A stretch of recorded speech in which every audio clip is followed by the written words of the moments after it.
What's going on, you guys? Welcome back to Tackle Tuesday. Chris with Jigs Overboard here, and we're going over fishing line. I've got a little bit of all kinds of fishing line and fishing leader material here. So let's get into the start of it. We're going to start with monofilament. Monofilament is the most common line in fishing. Pretty much everybody uses it. A lot of saltwater guys tend to steer away from it. It does get a little bit of hate. That's unjustified. It's a great line. Monofilament's characterized by three things. It tends to disappear in the water, not to the degree of fluorocarbon, but it is very difficult to see in the water, so the fish can't really see it too well. It's very robust and abrasion resistant, and it has a lot of stretch. And another additional thing to it that some people use, and I use it for, is the fact that it floats. So this is a great leader material for when you're throwing topwaters. So monofilament is also probably one of the cheapest lines. Great all-around line. I definitely recommend, if you don't want to fish monofilament line, you need to keep some monofilament leader. This is 50 yards, and I have it in 20 pound and 80 pound. 80 pound is for the big tarpon and big snook. 20 pounds for just everything.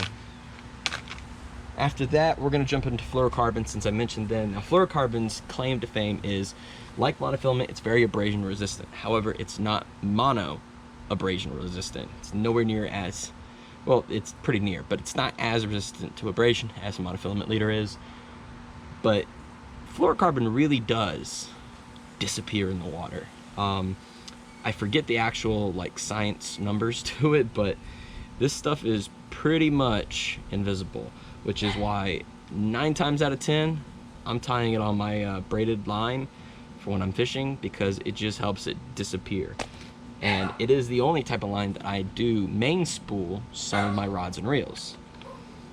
Great all around. Definitely recommend, just like monofilament, keep this stuff as your leader materials. 20 pound, 30 pound, 40 pound, 60 pound. Keep it all. Comes in handy. Great thing to have. Last but not least, braided line.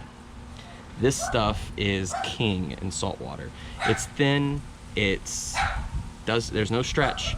It comes in a myriad of colors. I particularly like this color here, this yellow, high vis, for when I'm fishing things like live bait. I want to know where my line is.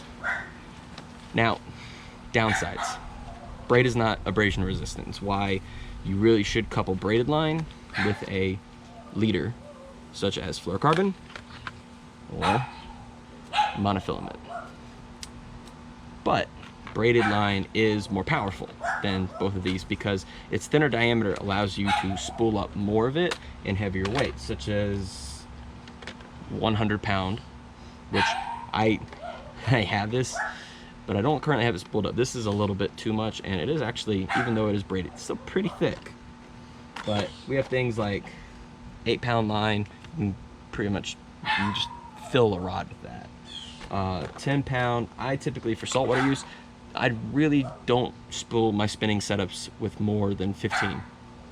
I apologize for the dog and the bark and in the background. It's not my dog. For my freshwater stuff, 40 pound, that's my mainstay. Saltwater, 15 pound is my mainstay.